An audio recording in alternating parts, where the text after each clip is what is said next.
नमस्कार, मी Vishwajit. News अनकटच्या sports अपडेटमध्ये आपलं स्वागत. जाणून घेऊयात क्रीडा विश्वातील काही महत्त्वाच्या घडामोडी. चिन्नास्वामी स्टेडियम बाहेर झालेल्या चेंगराचेंगरीच्या घटनेवर गौतम गंभीर यांनी संतप्त प्रतिक्रिया दिली. जे झालं ते दुर्दैवी होतं. आनंद साजरा व्हायला हवा, सेलिब्रेशन व्हायला हवं, पण व्यक्तीचा जीव अधिक महत्त्वाचा आहे. जर पूर्ण तयारी नसेल तर असे रोड शो व्हायला नकोत, असं मत त्यांनी व्यक्त केलंय.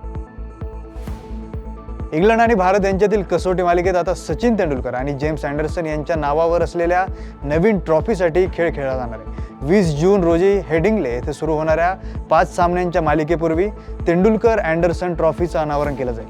भारताचा महान खेळाडू सचिन तेंडुलकर 15,921 धावांसह कसोटी इतिहासात सर्वाधिक धावा करणारा फलंदाज आहे, तर जेम्स अँडरसन 704 बळींसह कसोटी क्रिकेटमधील सर्वात यशस्वी वेगवान गोलंदाज आहे. भारताचे माजी क्रिकेटपटू योगराज सिंग यांनी पंजाब किंग्सच्या पराभवामागे श्रेयस अय्यर जबाबदार असल्याचं मत व्यक्त केलं.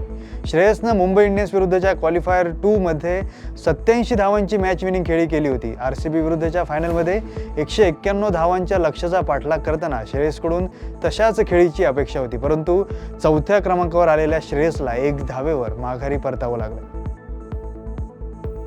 बंगळुरू शहर पोलिसांनी गुरुवारी रात्री उशिरा RCBच्या एका वरिष्ठ अधिकाऱ्याला आणि DNA एंटरटेनमेंट प्रायव्हेट लिमिटेडच्या 3घांना अटक केली.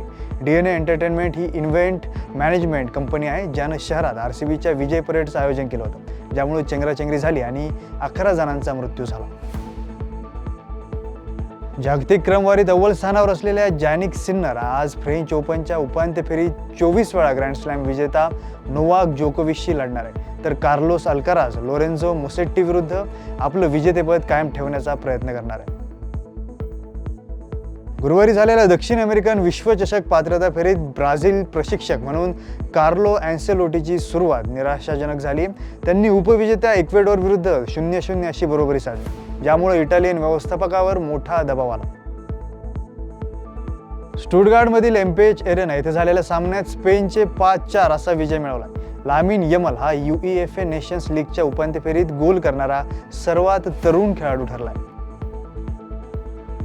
रोहित आणि विराट यांच्या नसण्याचा किती दबाव असेल या प्रश्नावर शुभमन गिल यानं प्रतिक्रिया दिली. दडपण प्रत्येक मालिकेत सामन्यात असतं. विराट व रोहित हे आमचे 2 दिग्गज खेळाडू आहेत आणि त्यांच्या निवृत्तीने नक्कीच पोकळी निर्माण झाली, पण आता या दौऱ्यासाठी निवडलेला संघ संतुलित आहे. तो हे दडपण योग्य रीतीने हाताळेल असा विश्वास शुभमन गिल यानं व्यक्त केला. या बातमीसह स्पोर्ट्स अपडेटमध्ये इथेच थांबूयात. पाहत रहा न्यूज अनकट.